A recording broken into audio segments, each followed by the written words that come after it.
Bismillahirrahmanirrahim. Assalamualaikum warahmatullahi wabarakatuh. Innal hamdalillah hamdan katsiran tayyiban mubarakan fihi kama yuhibbu rabbuna wa yarda. Asyhadu an la ilaha illallah wahdahu la syarika lahu wa asyhadu anna Muhammadan 'abduhu wa rasuluhu alladzi la nabiyya ba'dahu. Allah azza wa jalla, ya ayyuhalladzina amanu taqullaha haqqa tuqatih wa la tamutunna illa wa antum muslimun. Amma ba'du. Ma'asyiral muslimin wal muslimat, kaum muslimin yang dirahmati Allah Subhanahu wa taala. Alhamdulillah, pada malam hari ini kembali kita dipertemukan Allah Subhanahu wa taala di majelis yang sangat mulia dan dimuliakan Allah ini. Insyaallah kita akan tetap mengkaji, meneruskan kajian kita masih membahas kitab Arba'in An-Nawawi yang dikarang Imam besar bermadzhab Syafi'i, Al-Imam An-Nawawi rahimahullah ta'ala. Dan kita sudah memasuki hadis yang ke-22 dari kitab yang kita bahas pada malam hari ini. Baik, kita akan baca hadisnya. Al-Hadits Tsani wa 20. Qala al-mu'allif rahimahullah ta'ala an Abi Abdillah Jabir bin Abdillah al-Ansari radhiyallahu anhuma anna rajulan sa'ala an-nabiy sallallahu alaihi wasallam faqala ara'aita idza sallaitul maktubati wa sumtu ramadana wa ahlaltul halala wa haramtul harama wa lam azid ala dhalika syai'an a'adkhulul jannah? Qala na'am. Rawahu Muslim. Wa ma'na haramtul harama ay ijtanabtuhu, wa ma'na ahlaltul halala ay fa'altuhu mu'taqidan illahu. Dari Abi Abdillah Jabir bin Abdillah al-Ansari radhiyallahu anhuma bahwa datang seorang laki-laki bertanya kepada Nabi sallallahu alaihi wasallam. Orang ini mengatakan, bagaimana pendapat Anda, wahai Rasul, apabila aku hanya sekedar melaksanakan salat yang 5 waktu saja, kemudian aku hanya berpuasa Ramadan saja, dan aku halalkan yang halal serta aku haramkan yang haram, dan saya tidak menambah dari ibadah ini sedikit pun, apakah saya bisa masuk ke dalam surga? Maka Nabi SAW dengan tegas mengatakan, na'am, ya, engkau akan masuk ke dalam surga. Hadis ini dikeluarkan Imam Muslim. Dan makna aku haramkan yang haram artinya aku menjauhi hal-hal yang diharamkan. Dan makna aku menghalalkan yang halal artinya aku mengerjakan yang halal itu karena meyakini bahwa perkara itu dihalalkan Allah Subhanahu wa taala. Ma'asyiral muslimin rahimani wa rahimakumullah. Hadis ini hadis yang cukup baik sekali dan sangat mulia. Dan hadis ini menjelaskan kepada kita tentang satu jalan yang menuju kepada sebuah kenikmatan yang tidak terputus yakni surga Allah Taala wa Ta'ala. Dan saya yakin setiap muslim menginginkan surga. Tidak ada manusia yang tidak menginginkan surga. Karena tidak ada kebahagiaan yang hakiki ma'asyiral muslimin yang sesungguhnya adalah ketika seseorang itu masuk ke dalam surga. Itulah kebahagiaan yang sesungguhnya. Makanya Allah berfirman, "Faman zuhziha 'anil nar wa udkhilal jannah faqad faz." Siapa yang dihindarkan dari api neraka dan dimasukkan ke dalam surga, maka itulah kesuksesan yang nyata. Jadi hadis ini menjelaskan kepada kita satu cara bagaimana seorang muslim meraih surga Allah Taala. Di sini sahabat yang bernama Abi Abdillah Jabir bin Abdillah Al-Ansari radhiyallahu anhu bercerita tentang seorang sahabat yang datang kepada Nabi sallallahu alaihi wasallam bertanya tentang beberapa ibadah yang ia lakukan, apakah ibadah yang dilakukan masuk surga atau tidak. Menunjukkan ma'asyiral muslimin bagaimana hirsus sahabat, semangatnya para sahabat di sini. Semangatnya para sahabat, dia tidak bertanya tentang urusan dunia. Dia tidak bertanya kepada Rasulullah SAW tentang urusan dinar dan dirham, tapi bertanya tentang masalah yang sangat besar, tentang perkara akhirat, surga Allah Taala. Kata orang ini, "Wahai Rasul, bagaimana pendapat kamu? Aku ini hanya menjalankan salat yang 5 waktu, artinya tidak melaksanakan sunnah. Dan aku hanya mencukupkan dengan puasa wajib Ramadan. Artinya dia tidak melaksanakan puasa khusus, puasa sunnah yang lain. Kemudian aku haramkan yang haram, artinya aku berupaya menjauhi yang haram. Wa ahlaltul halal, dan aku mengerjakan yang aku yakini ini halal. Apakah dengan demikian saya bisa masuk dalam surga?" Maka Nabi SAW katakan, "Na'am, ya, Anda akan dijamin masuk surga kalau melaksanakan yang Anda katakan." Ma'asyiral muslimin rahimani wa rahimakumullah. Yang pertama, orang ini mengatakan, "Idza shallaitul maktubah," apabila aku melaksanakan salat yang 5 waktu. Bicara salat, ma'asyiral muslimin, salat adalah tiangnya agama. Nabi SAW pernah ditanya oleh seorang sahabat, atau Nabi SAW pernah bertanya kepada Mu'adz bin Jabal, "Ana ukhbiruka ya Mu'adz bi ra'sil amri wa amudihi wa dirwatis sanami." Kemudian Mu'adz mengatakan, "Tentu ya Rasulullah." Maka Rasulullah SAW bersabda, "Ra'sul amri al-Islam wa amuduhu as-salat wa dirwatus sanami al-jihad fi sabilillah." Kata Nabi SAW, "Ya Mu'adz, maukah aku kabarkan kepada tentang pokok urusan hidup manusia, tiangnya agama dan mahkotanya agama?" Maka Mu'adz mengatakan, "Tentu ya Rasul." Maka Rasul SAW bersabda, "Pokok urusan manusia adalah Islam." Artinya, jangan tanggalkan Islam sedikit pun dari badan kita. Kalau hendak bicara masalah Islam, kalau hendak menulis masalah Islam, kalau hendak rapat, libatkan Islam dalam rapat-rapat Anda. Kalau hendak bekerja, libatkan Islam dalam pekerjaan Anda. Dan begitu seterusnya. Jangan sampai pisahkan Islam dengan dunia.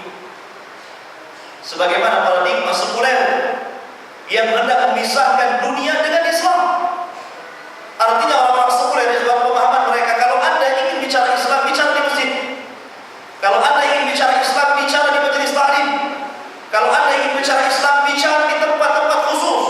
Ini kantor, ini mall, ini pasar, ini jalan raya. Jangan bicarakan Islam di sini. Jadi paham sekuler itu ingin memisahkan Islam dengan dunia. Padahal paradigma Al-Quran dan Sunnah Rasul, Islam tidak boleh pisah dalam urusan dunia. Makanya Rasulullah SAW mengatakan Rasul amri al-Islam. Pokok urusan hidup manusia itu Islam. Jadi jangan pernah Islam ditinggalkan dalam urusan dunia kita.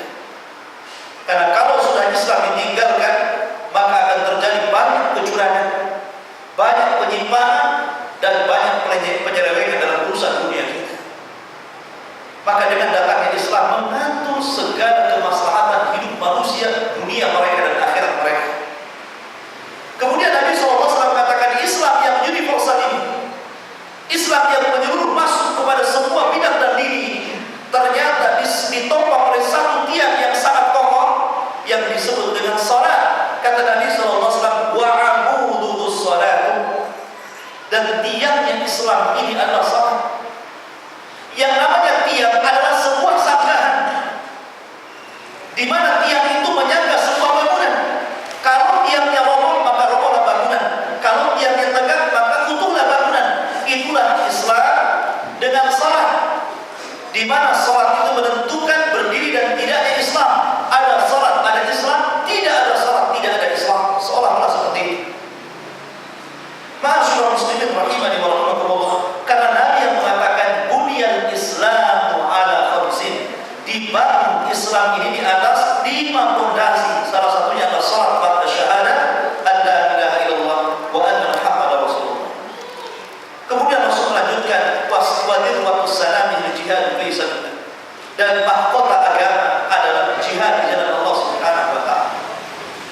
Dan seafdal-afdalnya jihad zaman sekarang bukan mengangkat senjata, akan tetapi jihad bil hujjah wal bayan, dengan menjelaskan kepada umat ini hujjah-hujjah Al-Quran dan Sunnah Rasul untuk meluruskan akidah manusia, ibadah manusia, dan muamalah manusia. Ini jihad terbaik dan terafdal daripada jihad mengangkat senjata.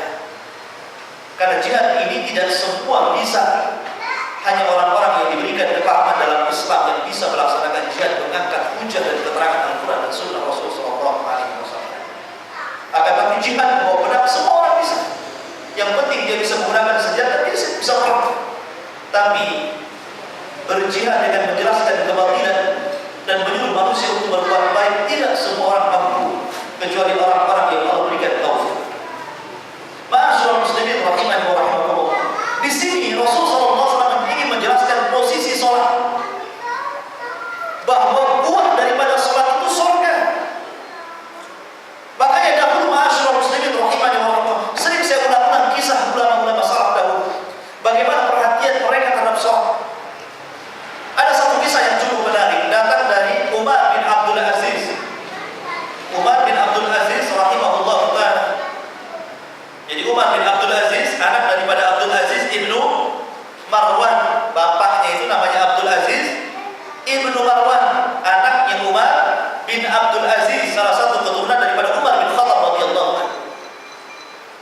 Lah Umar bin Abdul Aziz kecil itu diantar oleh bapaknya Abdul Aziz bin Marwan untuk sekolah di Madinah.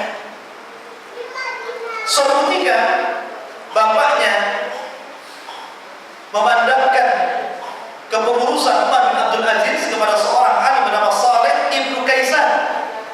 Jadi Saleh ibnu Kaisan ini yang mengurus Umar bin Abdul Aziz pendidikannya. Suatu ketika Umar bin Abdul Aziz ini telat sholat jamaah, dia masuk. Kemudian ditanya oleh Saleh ibnu Kaisan, apa yang menyebabkan kamu ya Umar? Ini Umar masih kecil, Umar Abdul Aziz masih kecil. Apa yang menyebabkan Anda telat melaksanakan sholat jamaah? Maka Umar bin Abdul Aziz mengatakan, aku merapikan rambutku. Jadi pembantuku merapikan rambutku, sehingga lamanya merapikan rambutku, aku telah mendatangi sholat jamaah. Akhirnya Saleh bin Kaisan mengirim surat kepada bapaknya Abdul Aziz bin Marwan bahwa anaknya telat sholat gara-gara merapikan rambutnya.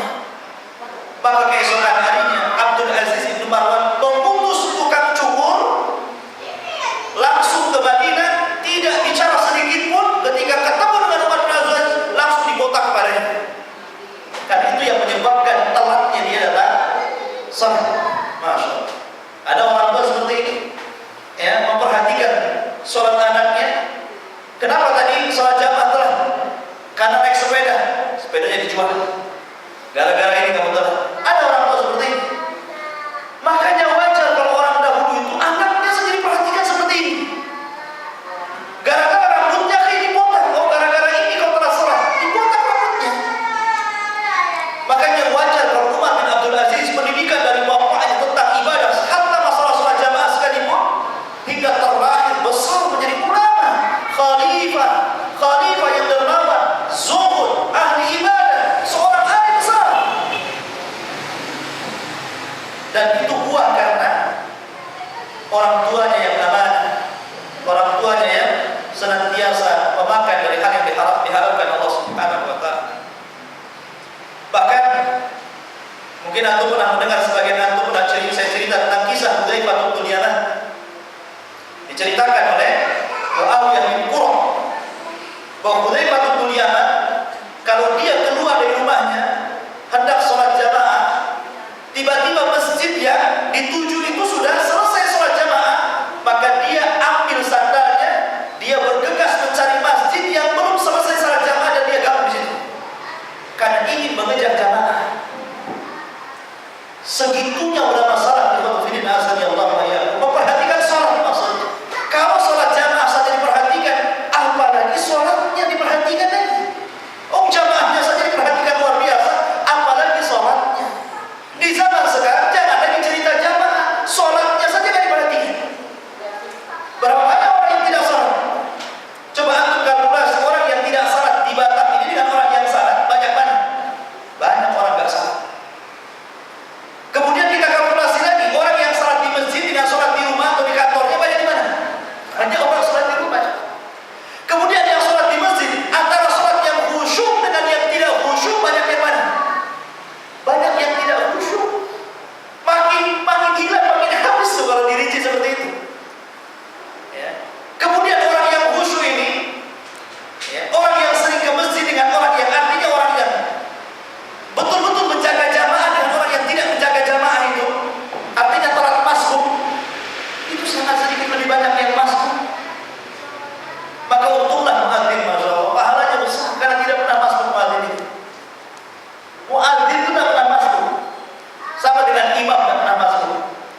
Ya. Dua-duanya itu dua orang yang tidak pernah masuk. Makanya Allah kasih pahala yang besar bagi muadzin ini. Lehernya akan dipanjangkan pada hari kiamat kelak ketika manusia tenggelam dengan keringatnya lantaran dosanya. Muadzin ini kepalanya naik ke atas, lehernya panjang sehingga tidak tenggelam dengan keringatnya. Ya bayangkan saja matahari 1 mil. 1 mil ini perawi hadis ragu-ragu. Apakah mil ini jarak yang kita pahami 1 mil sekian kilo? Apakah mil itu artinya alat untuk bercelah yang segini cuma panjangnya? Kalau alat untuk bercelah segini panjangnya berarti matahari cuma segini. Ya. Tapi kalau seandainya arti mil itu artinya jarak yang kita pahami sekian kilo, itu pun terlalu dekat sekali. Karena seandainya matahari keluar dari garis edarnya, sudah terbakar bumi itu. Sehingga wajar kalau keringat bercucuran di sini. Tapi muadzin, masya Allah, lehernya dipanjangkan Allah Subhanahu wa taala. Masyaallah muslimin rahimani wa rahimakumullah. Tapi masih banyak saja orang yang mengkritik muadzin, suaranya tidak bagus. Ya, dia sendiri nggak pernah ke masjid. Masyaallah muslimin rahimani wa rahimakumullah. Makanya dikisahkan juga masyaallah muslimin tentang seorang tabi'in bernama Rabi' bin Khaitham. Sering saya kisahkan sama antum. Dia seorang tabi'in. Ketika dia naik unta tiba-tiba jatuh. Kemudian jatuhnya menjadikan dia patah kaki, sehingga dia tidak bisa berjalan. Maka ketika dia diusung ke rumahnya, dia mendengar suara azan, hayya 'alas shalah. Maka dia meminta kepada orang-orang di sekitarnya, bawa aku ke masjid, bawa aku ke masjid. Kemudian oleh kawan-kawan dikatakan, ya Aba Yazid, dikunyah daripada Rabi' bin Khaitham, anta adil, kamu lagi sakit. Agama memberikan keringanan, orang sakit tak perlu jamaah. Tapi apa kata Rabi' bin Khaitham, demi Allah, tidakkah kau mendengar bahwa suara muadzin telah memandangkan azan hayya 'alal falah? Mari kita menang, mari kita menang. Salahkah aku menang bersama mereka? Angkat aku sekarang. Diangkat dia ke masjidnya, rakaat pertama meninggal dalam posisi sujud. Masya Allah. Fadhilin azan ya Allah. Lihatlah salafun salih, perhatikan salat. Karena mereka paham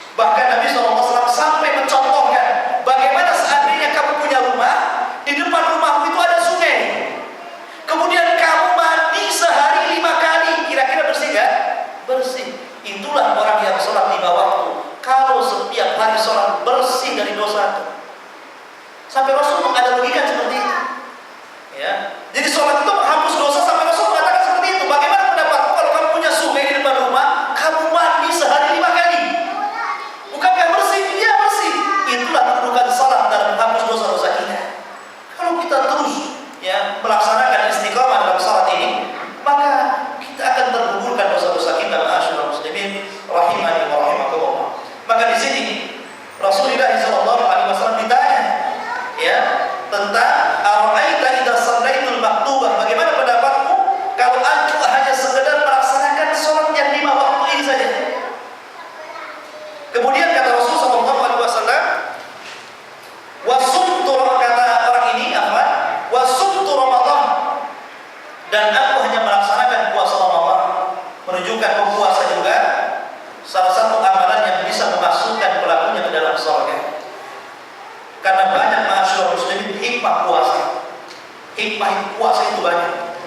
Makanya ketika Nabi bertanya kepada Mu'adz bin Jabal, ya Mu'adz, ala ukhbiruka ala abwabil khair, ya Mu'adz, maukah aku tunjukkan kepadamu pintu-pintu kebaikan? Artinya Anda tidak bisa mencapai kebaikan sebelum masuk dari pintunya, sebagaimana Anda tidak masuk dalam rumah kecuali lewat pintunya. Kata Nabi SAW, ya Mu'adz, maukah aku kabarkan kepadamu tentang pintu-pintu kebaikan? Maka Mu'adz mengatakan, tentu ya Rasul. Maka Rasul mengatakan, as-sawmu junnatun was-sadaqatu tudfi'ul khati'ah kama yudfi'ul ma'un nara wa salatul rajuli fi jawfil lail summa tala tatajafa junubuhum 'anil madaji hatta balagha ya'maluhu. Kemudian Rasulullah SAW mengatakan pintu-pintu kebaikan itu pertama puasa. Rasul menyebutkan puasa. Puasa itu tameng untuk menghilangkan syahwat. Ingat, banyaknya maksiat yang dilakukan itu karena syahwat. Syahwat itu ada 2. Ada syahwat kepala, ada syahwat perut. Syahwat kepala yang berhubungan dengan pandangan, pendengaran, dan lisan serta angan-angan. Syahwat perut yang berhubungan dengan makanan dan kemaluan. Ya. Dan itu ditimbulkan ketika mereka bermaksiat kepala dan perut itu diakibatkan syahwat, dan syahwat ini bisa diredam dengan puasa. Makanya Nabi SAW mengatakan kepada anak-anak muda, ya ma'syarus sabah, man istata'a minkumul ma' falyatazawwaj fa innahu aghaddu lil basar wa ahsanu lil faraj wa man lam yastati' fa 'alaykum bisyam fa inna lahu wijahun, kata Rasul. Anak-anak muda, menikahlah kalian bagi yang sanggup, karena itu lebih meringankan, lebih menundukkan pandangan kalian dan lebih menjaga kemaluan kalian. Barang siapa yang tidak sanggup, maka puasalah kalian. Menunjukkan bahwa puasa itu meredam syahwat, dan syahwat ini adalah kerusakan timbulnya semua maksiat. Makanya pintu kebaikan salah satunya adalah puasa, kata Nabi SAW. Kemudian sedekah, karena sedekah meredam amarah Allah Subhanahu wa taala. Kemudian orang yang mengerjakan salat lain. Salat lain itulah pintu-pintu kebaikan. Kenapa orang mengerjakan salat lain pintu kebaikan? Karena di saat sepertiga malam Allah tawarkan kekuasaannya, Allah tawarkan ampunannya, dan Allah tawarkan kekayaannya. Allah berfirman, "Man yad'uni fa astajib lahu."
Ketika ada seorang sahabat bertanya kepada Nabi SAW, kata Nabi, minta kepada aku akan doa kepada Allah Azza wa Jalla agar semua permintaan dikabulkan.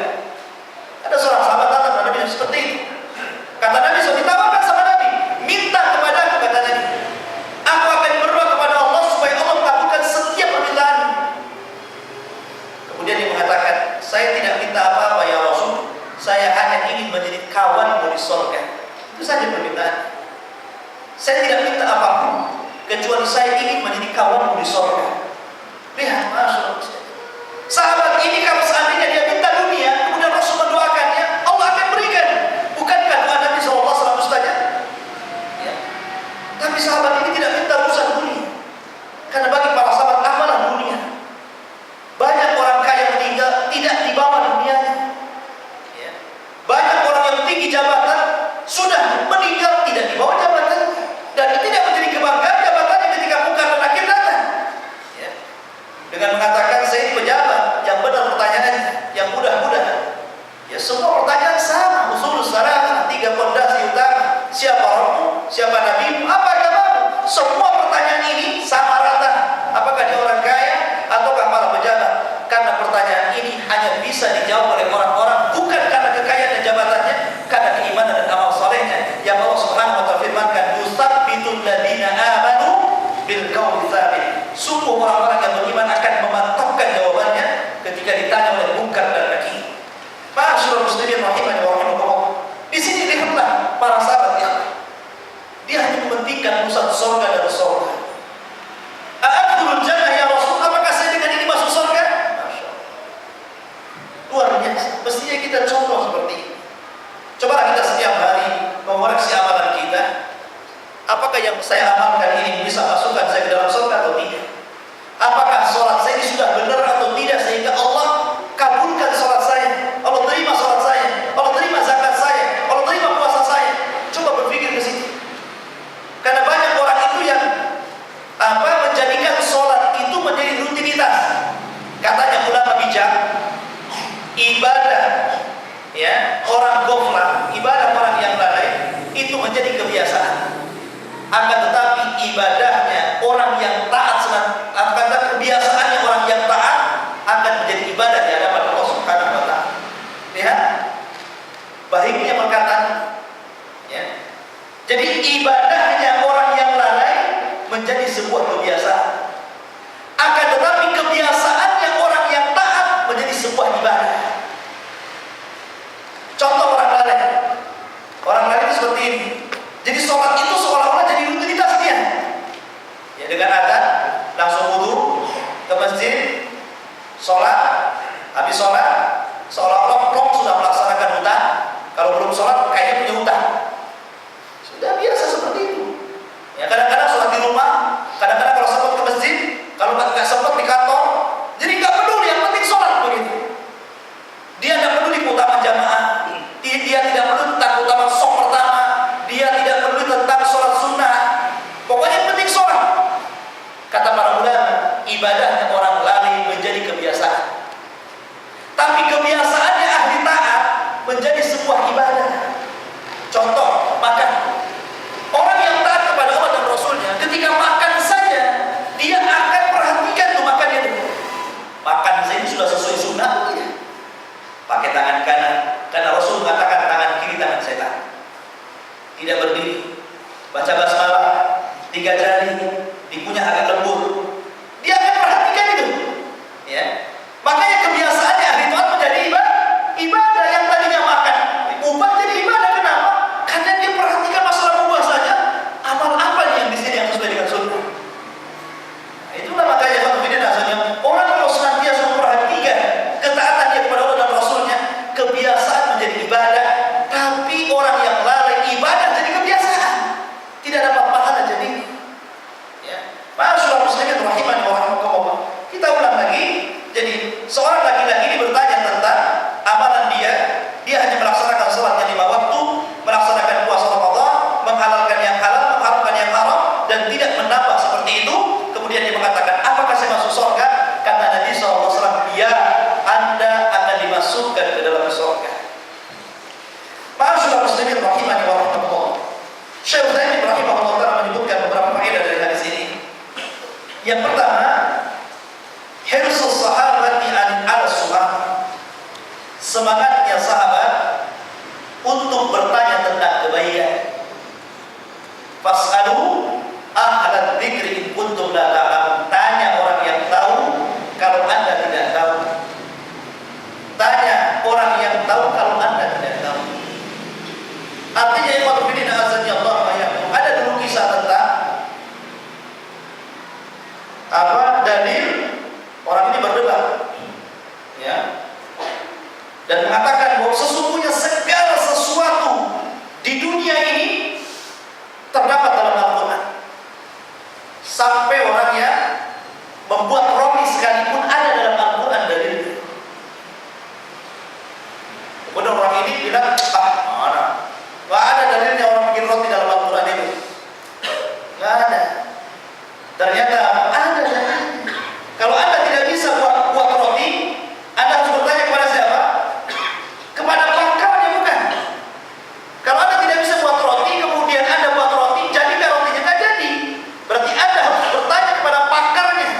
Dan Allah mengatakan, fas'alu ahla dzikri in kuntum la ta'lamun. Tanya orang yang pakar, tanya orang alim kalau Anda tidak tahu.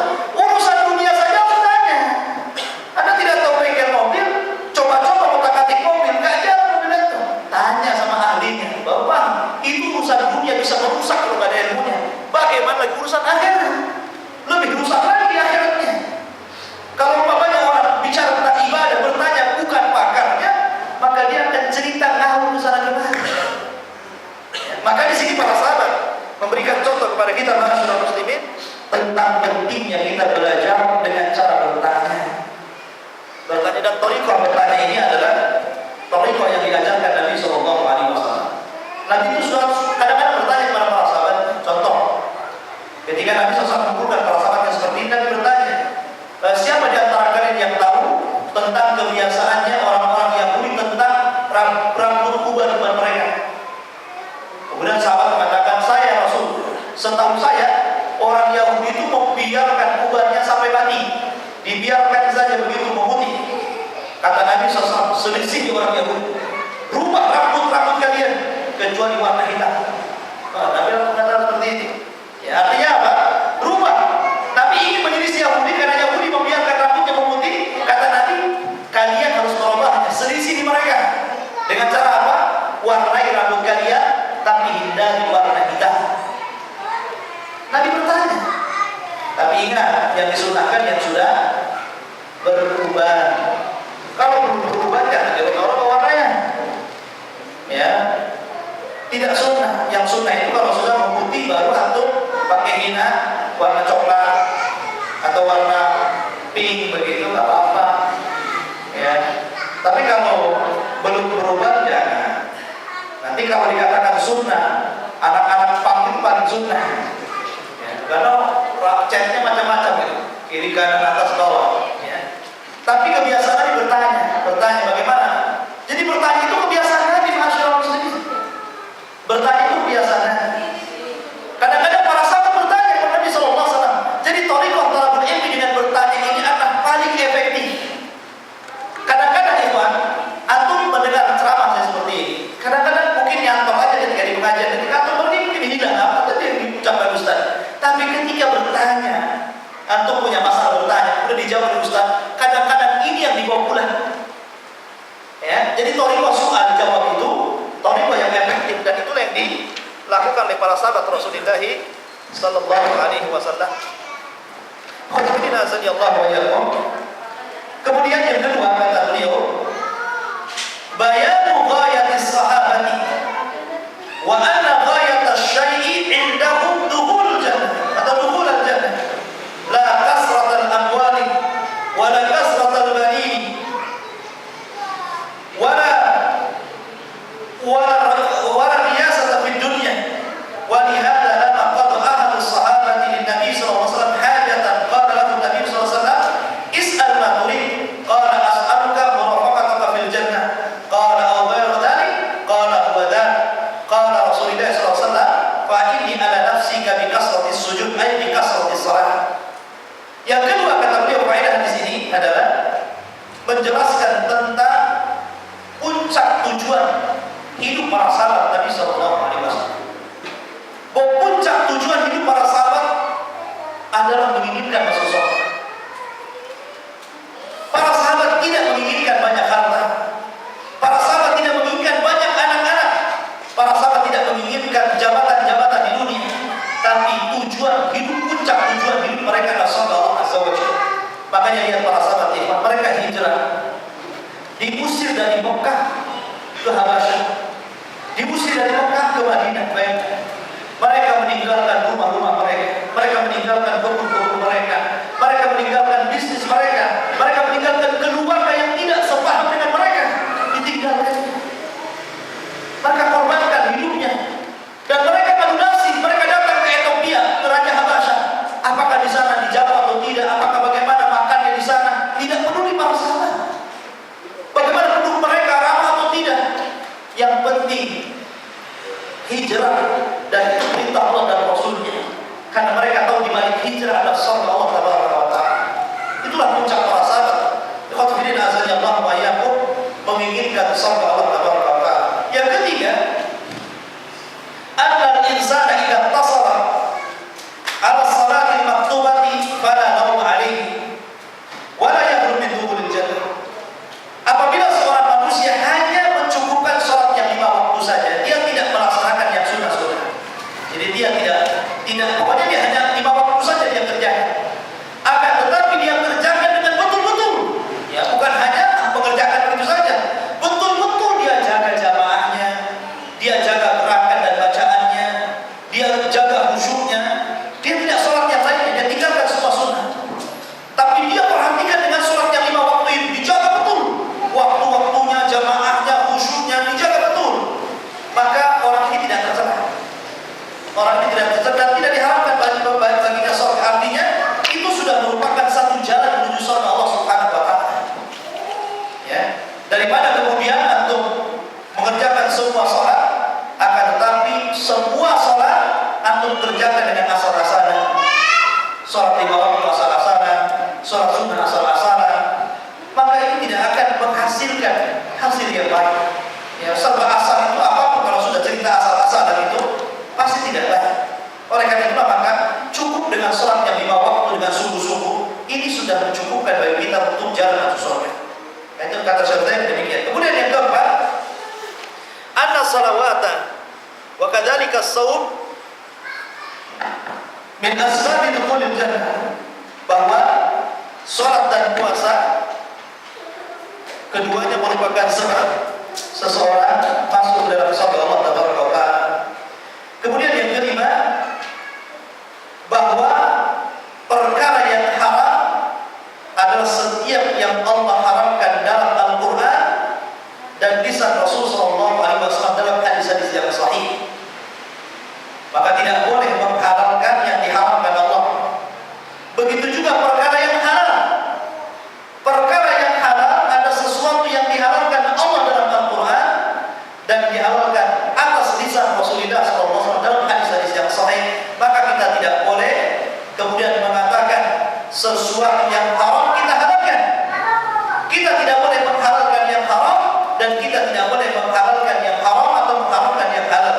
Karena halal dan haram itu hak mutlak milik Allah Subhanahu wa Ta'ala. Kita tidak boleh. Sebagaimana dahulu seseorang yang datang ke istri-istri Nabi Sallallahu Alaihi Wasallam bertanya tentang ibadahnya Nabi Sallallahu Alaihi Wasallam di dalam rumahnya.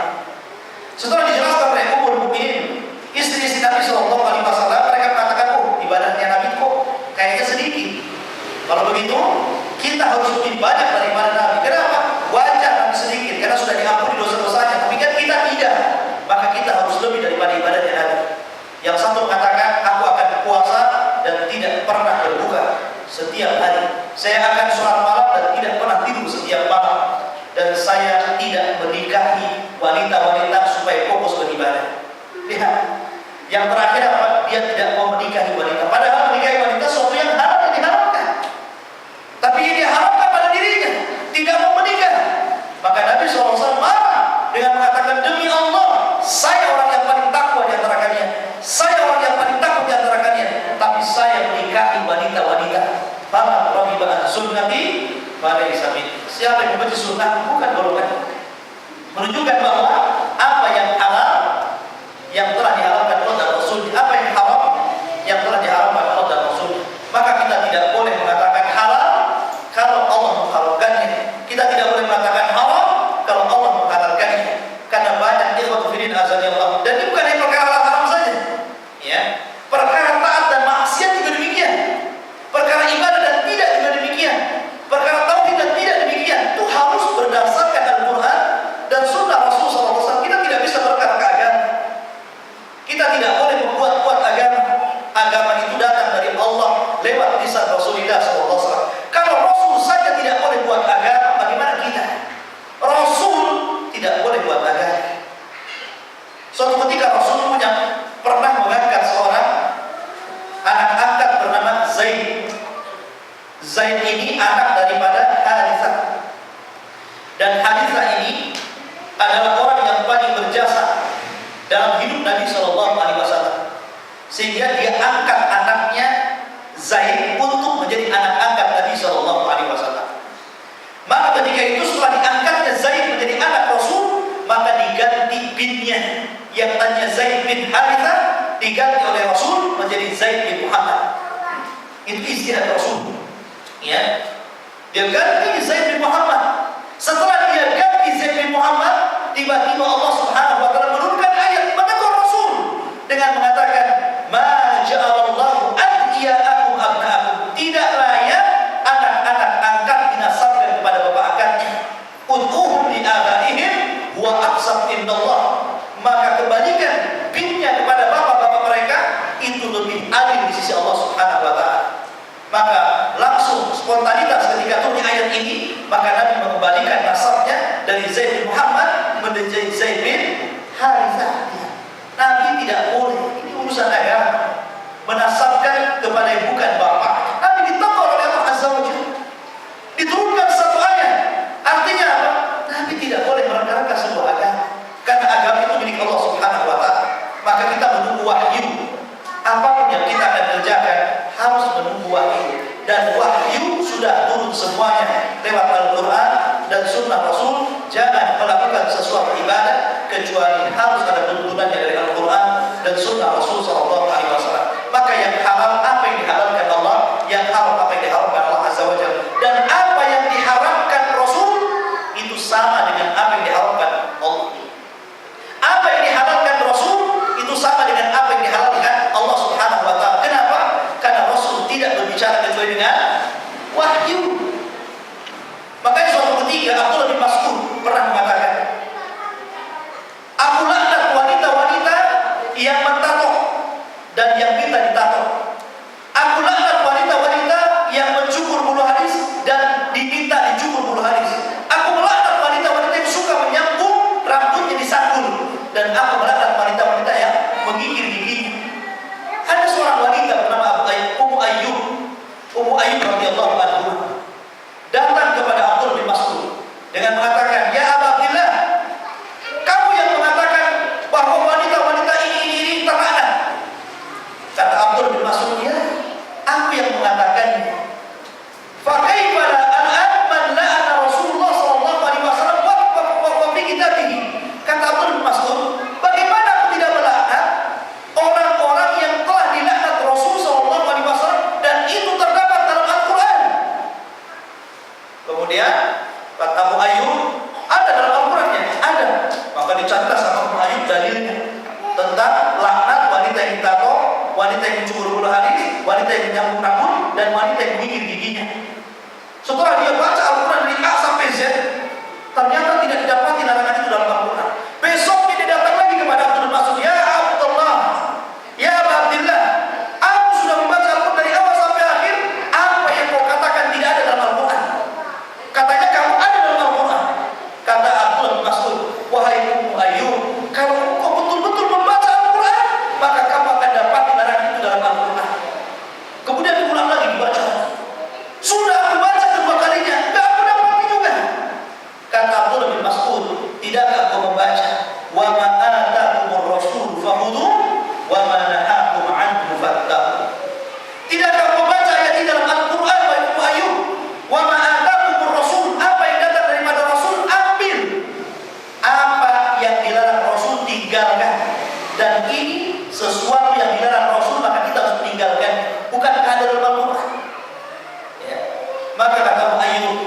Sungguh apa yang kau perbuat, sungguh apa yang kau larang terhadap wanita-wanita, aku tidak menjamin bahwa keluargamu selamat dari apa yang kau katakan.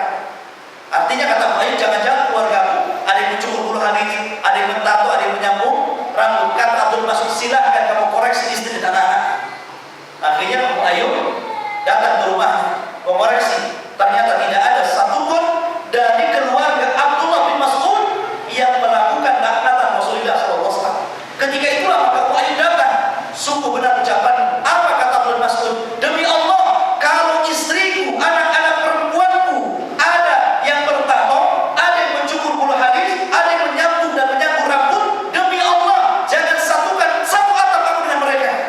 Masya Allah. Ingat, sampai-sampai belum mengatakan apa? Kalau ada dalam keluarga orang yang seperti ini, jangan pernah satu atap dengan saya. Ya. Seorang bapak yang waktu ini tanggung jawab. Cemburunya kepada keluarga yang bermaksiat kepada Allah Azza wa Jalla.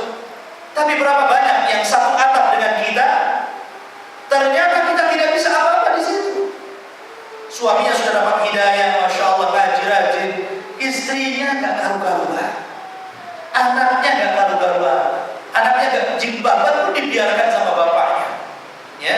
Atau sebaliknya istrinya masya Allah sudah luar biasa, sudah kaji, sudah ini, suaminya yang belangsak, ya. Jadi kadang-kadang kita masih satu atap, tapi lihat para sahabat, mereka tidak tahu kalau dalam satu atap itu istrinya, anaknya bermasalah, tapi berupaya merangkul mereka. Hendaklah kita juga meniru mereka para sahabat Nabi SAW. Tasyabbahu bil kiramun, kata penyair katakan, contohlah orang mulia maka Anda akan menjadi mulia. Kalau Anda mencontoh orang hina, maka tunggu kehinaannya. Anda mencontoh selebritis, tunggu kehinaannya. Tapi Anda mencontoh para ulama, para sahabat, para rasul, maka Anda akan menjadi mulia. Tasyabbahu bil kiramun, maka contohlah orang mulia, kelak Anda akan menjadi mulia. Ma'asyiral muslimin rahimani wa rahimakumullah. Di sini Nabi SAW di sini Nabi SAW mengatakan bahwa perkara halal, perkara haram ditentukan dalam Al-Quran dan Sunnah Rasul SAW. Kemudian jawaban Nabi SAW, na'am, kalimat iya, i'adatan bisu'al. Maksudnya apa? Pengulangan daripada pertanyaan. Jadi Nabi SAW cukup mengatakan iya. Artinya tanpa harus mengulangi pertanyaannya. Ya, kata Nabi SAW, tidak perlu mengatakan kamu sholat, kamu puasa, kamu menghalalkan yang haram, maka kamu surga. Tidak cukup. Nabi hanya mengatakan dia dalam rangka membenarkan pertanyaannya.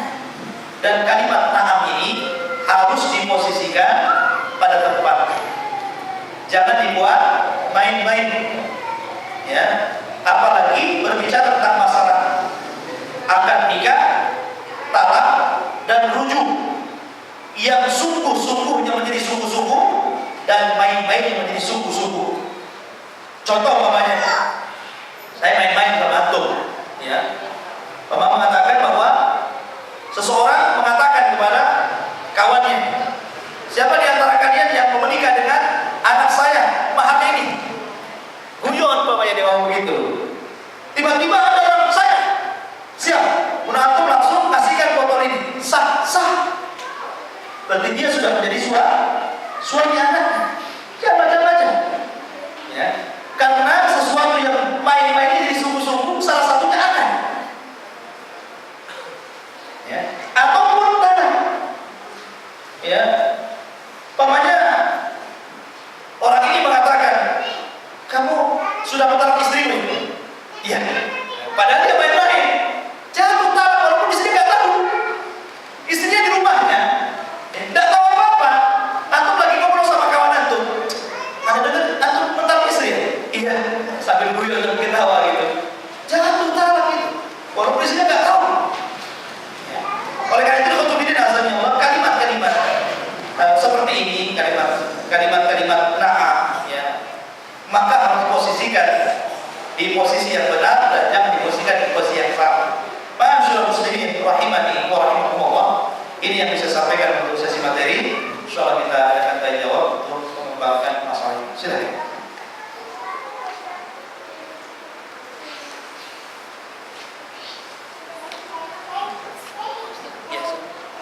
Bagaimana sih puasa yang benar-benar puasa itu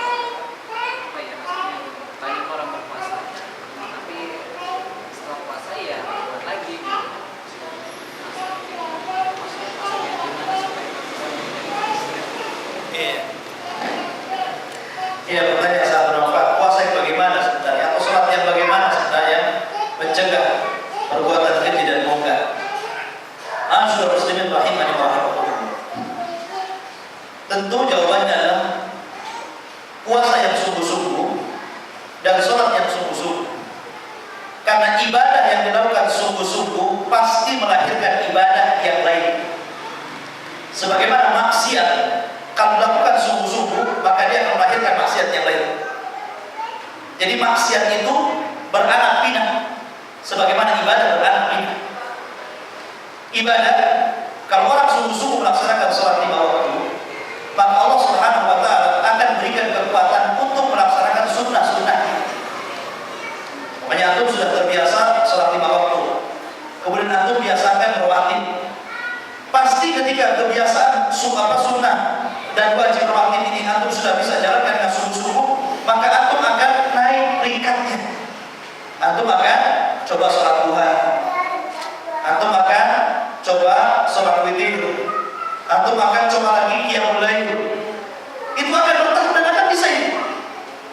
Kalau orang sudah terbiasa dalam satu ibadah, sholat wajib, antum sudah betul-betul jaga, kemudian ditambah sholat sunnah rawatib, itu akan terus melahirkan ibadah-ibadah berikutnya. Ya, sebagaimana antum sering puasa Senin Kemis, karena sudah terbiasa puasa Senin Kemis, maka antum akan mencoba puasa di atasnya puasa Daud, dan itu akan ringan. Orang yang sudah biasa melakukan ibadah tertentu, maka dia akan membina ibadah ini. Dan kita tidak dituntut untuk memborong semua ibadah. Makanya Allah Subhanahu wa Ta'ala itu menentukan pintu surga itu sesuai dengan bidangnya. Ada orang itu bidangnya sholat, masuk dari pintu sholat. Ada orang itu bidangnya puasa, masuk dari pintu roya, masuk surganya. Ada orang bidangnya sedekah, Allah masukkan pintu sedekah. Jadi orang itu punya bidang masing-masing. Ya, ada orang itu bidangnya suka sedekah, tapi ibadah yang lain kurang. Ada orang ini jago sholat sunnah, tapi ibadah yang lain kurang. Ada orang ini jago puasa, tapi ibadah yang lain kurang. Itulah watak manusia. Ya. Makanya Rasul mengatakan, makanya ada istilah khairul a'mali adwamuha wa in qalla. Ya, sebaik-baik amalan yang istiqomah walaupun sedikit. Mungkin ambil puasanya atau pakar puasa, antum di sedekahnya pakar sedekah, antum di sholatnya pakar sholat, kan begitu? Ya. Apakah ada orang yang masuk dari pintu mana saja? Ada. Abu Bakar Siddiq radhiyallahu anhu, tapi kita nggak level dengan Abu Bakar Siddiq. Anda dan saya ini bukan level dia. Karena kamu cerita sholat, dia lah orangnya. Kalau cerita zakat, dia lah orangnya. Kalau cerita jihad, dia lah orangnya. Kalau cerita apa semua ibadahnya, dia lah orangnya. Ya pantas orang ini masuk surga dari sebuah pintu yang dia kehendaki. Tapi kalau ibadah itu sungguh-sungguh, masyaallah muslimin, atau puasa sungguh-sungguh, itu mampu meredam. Apa sih yang dimaksud sungguh-sungguh? Ya tentu harus mendatangkan syaratnya, rukunnya, wajibnya, sunnahnya. Datangkan semuanya. Sholat, apa syaratnya sholat? Datangkan. Apa rukunnya sholat? Datangkan. Apa wajibnya sholat? Datangkan. Apa sunnahnya sholat? Datangkan. Ya, itu sungguh-sungguh artinya. Bukan hanya sekedar istilahnya jungkir balik saja, kemudian merasa bahwa seolah-olah sudah melaksanakan sholat padahal belum sempurna. Jadi itulah fatwa para ataupun nasihat para ulama, sungguh-sungguh dalam ibadah. Ya sungguh-sungguh dalam ibadah tadi mendatangkan semua syarat, rukun, wajib dan sunnahnya. Sebab orang yang mendatangkan 4 perkara ini, syarat, wajib, rukun dan sunnahnya, maka ibadahnya juga berbeda, tidak asal-asalan. Contoh, dia mendatangkan syaratnya sholat. Oh, syarat sah sholat itu wudu, dan ia harus perhatikan wudunya. Kata Nabi SAW, asbigil wudu, sempurnakan wudumu. Walaupun ada makari, walaupun di saat kamu tidak suka menyentuh air karena dingin babanya, sempurnakan wudumu. Maka dalam wudunya dia tidak asal-asalan. Ya dia perhatikan. Sebab kalau wudunya sudah asal-asalan pengaruh pada sholatnya. Sehusu apapun sholat kamu, kalau wudunya masalah sholatnya. Karena yang menjadikan sah tidaknya sholat itu wudunya. Maka perhatikan wudu sebaik mungkin.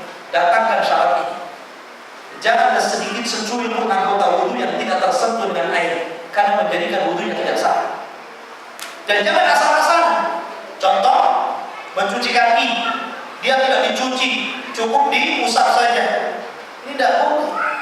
Ya, cuci kaki di sela-selanya itu harus betul-betul perhatikan. Karena Nabi SAW pernah menegur seorang laki-laki yang ketika mencuci kaki ada 1 dinar kurang terbasuh air. Kata Nabi SAW, wailun lil aqabi minan nar, neraka wel bagi tumit-tumit yang tidak tersentuh air wudu.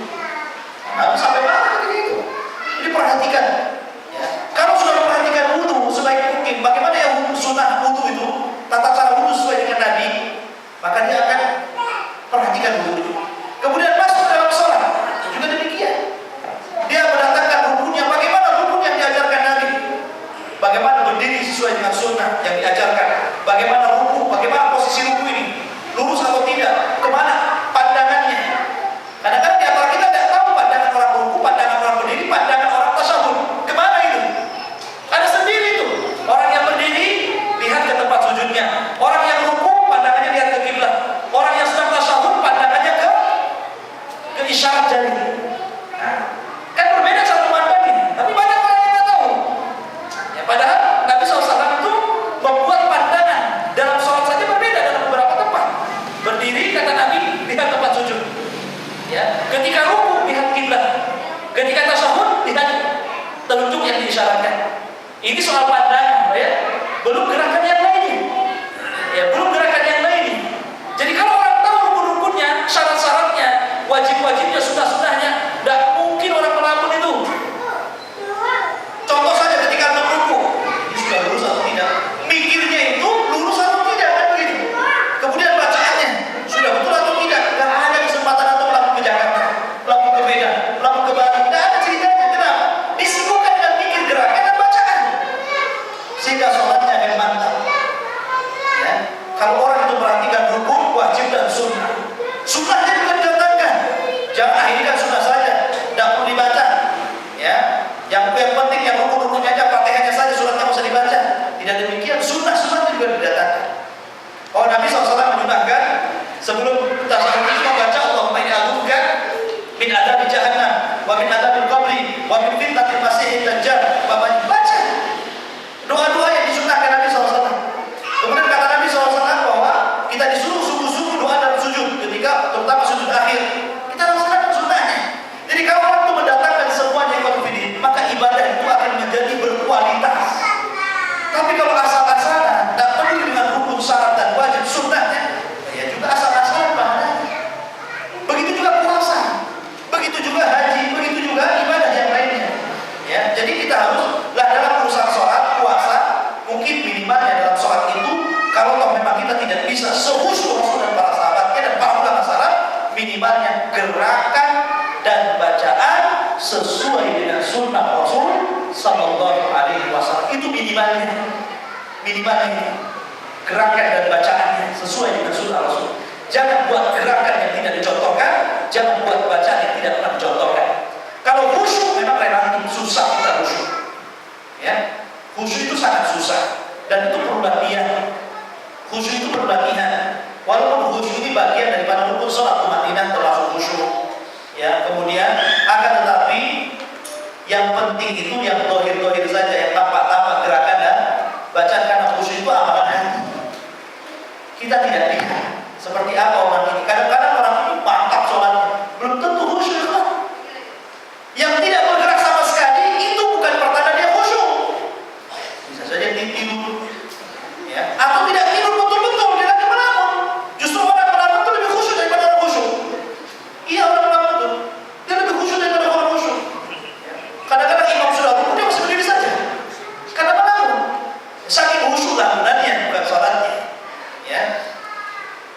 Ada orang yang kemudian secara logika ingin berdalil, wah Ustaz, biar kita tidak melamun, kita ngebut saja sholatnya. Ya. Akhirnya apa? Ngebut dia. Bacanya saja pun sudah amin, wadhalin amin. Ini begitu, rukunya cepat. Jadi nggak sempat melamun katanya. Ini orang khusyuk katanya. Kenapa? Karena dengan cepatnya gerakan, yang baru ruku udah bangkit udah duduk baru udah. Seolah nggak kasih kesempatan melamun. Katanya orang yang paling khusyuk seperti ini. Kalau orang khusyuk namanya, tergesa-gesa kemana? Ya. Nabi SAW tidak pernah sholat seperti itu. Bahkan Nabi SAW melarang, jangan kamu sholat seperti ayam yang sedang mematuk beras. Coba ayam, antum kasih 10 ayam, antum kasih lempar beras, ayam itu akan rebutan ya, takut dihabisi kawannya.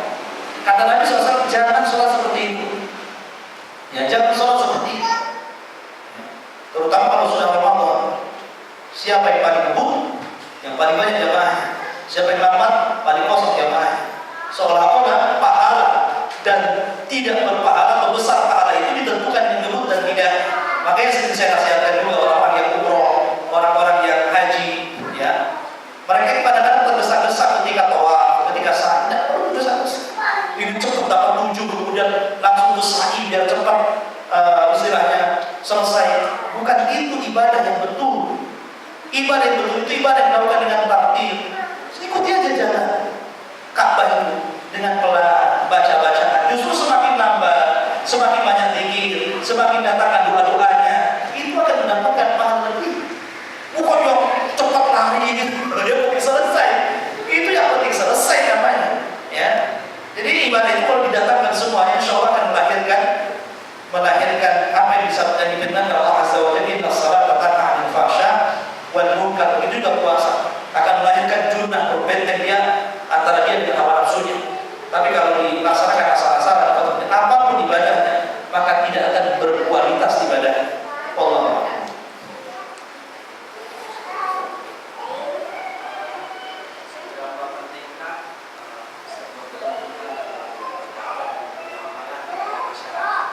Seberapa pentingkah kelembutan dalam berdakwah dan bermuamalah di masyarakat dan lembutnya Rasul itu sendiri?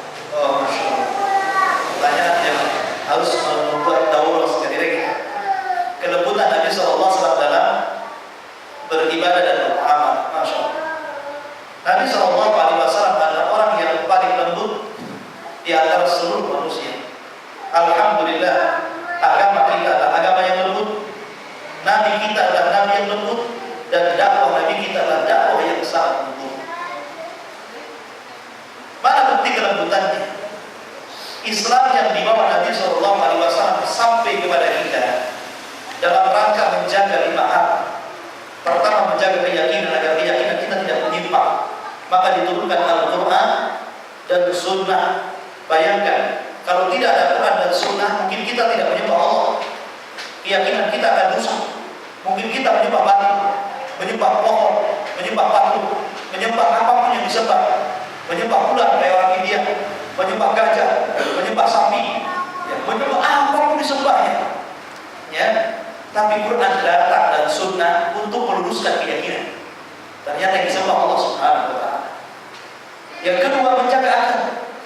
Akal dijaga. Makanya jangan minum khamar, jangan makan narkoba, ya. Karena kalau orang minum khamar, yang orang itu tidak suka guru jadi suka guru. Orang itu tidak suka guru jadi pukul. Karena ketika akal ini hilang, apapun bisa dia kerjakan. Makanya Rasul mengatakan umul khaba'is. Khamar itu induknya kejahatan. Khamar itu induknya kejahatan. Kalau berzina, mungkin berzina saja habis itu selesai. Kalau orang minum khamar, dia bisa membunuh, dia bisa berzina, dia bisa perkosa, dia bisa merampok, dia bisa macam-macam bisa. Karena hilang akalnya. Kalau hilang akalnya semua bisa. Ya, maka Islam yang dibawa Rasul datang menjaga akal. Diharapkan khamar, diharapkan narkoba dan itu seterusnya. Kemudian menjaga nasab dengan perkawinan supaya orang tidak berzina, ya, tidak memperkosa orang. Bahwa nasab ini pengaruh kepada orang tuanya, maka disyariatkan menikah supaya menjaga nasab. Kemudian Islam menjaga harta, tidak sembarang mengambil harta orang. Ya, lihat kelembutan Islam, indahnya Islam. Kecuali haknya zakat atau dia mengambil harta orang yang diambil lagi, ya. Kemudian menjaga, yang terakhir menjaga jiwa. Islam menjaga jiwa, jangan membunuh sembarangan. Ya, boleh membunuh kalau kisos atau dia murtad, ya, atau dia mungkin ada haknya untuk dibunuh, maka silakan. Tapi kalau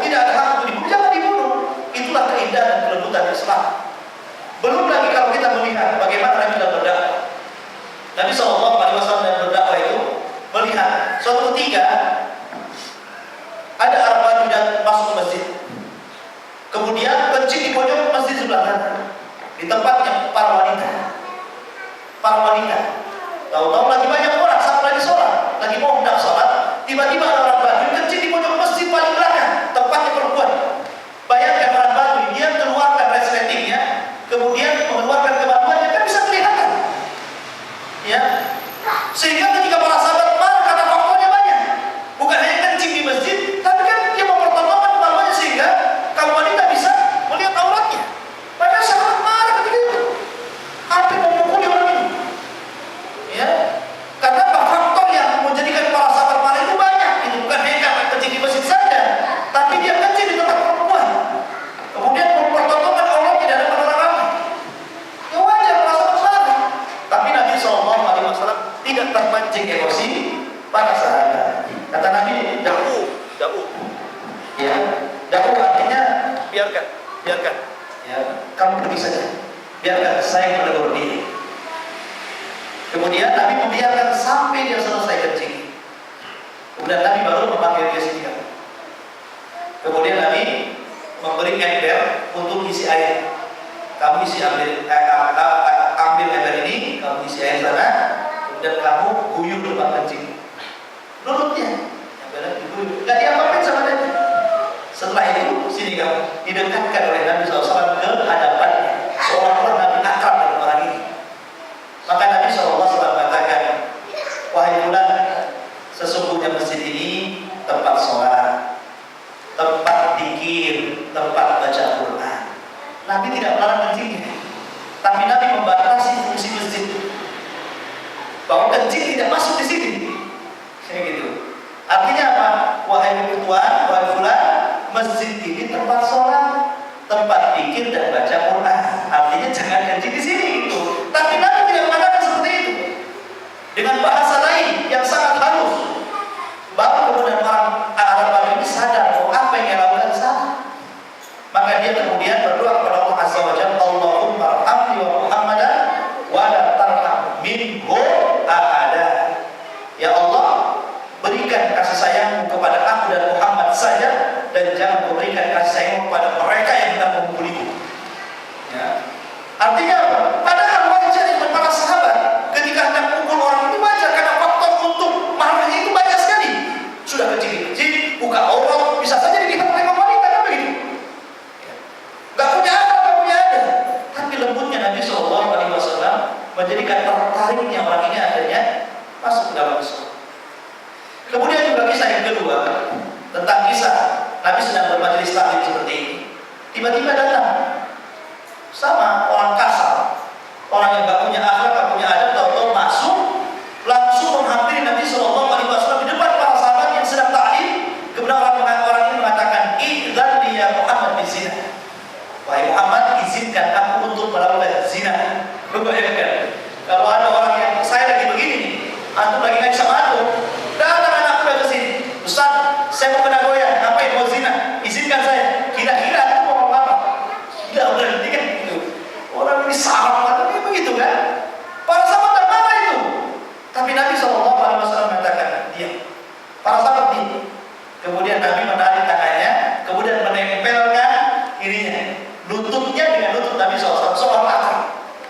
Sebelum duduk, lututnya Nabi ditempelkan dengan lututnya dia, kemudian dia ditanya oleh Nabi SAW, ridhokah kamu kalau istrimu berzina dengan orang lain, bibimu berzina dengan orang lain, ibumu berzina dengan orang lain, anak putrimu berzina dengan orang lain? Ridho kan? Oh, gak ridho kan? Lah, sebagaimana kamu tidak ridho, maka keluarga yang perempuan kamu zinahi itu juga tidak ridho. Itu jawabannya kan? Akhirnya gak jadi zina. Ya, itulah pendekatan Nabi SAW. Dalam bermuamalah juga demikian. Nabi SAW pernah berhutang kepada seorang Yahudi. Pada hari yang ditentukan, Nabi SAW datang ke tempat yang akan melakukan transaksi pembayaran. Rupanya orang Yahudi tidak datang. Baru setelah 3 hari datang. Nabi menunggu 3 hari di tempat itu. Menunggu 3 hari, karena apa? Sesuai dengan amanah janji. Ya. Artinya Nabi bermuamalah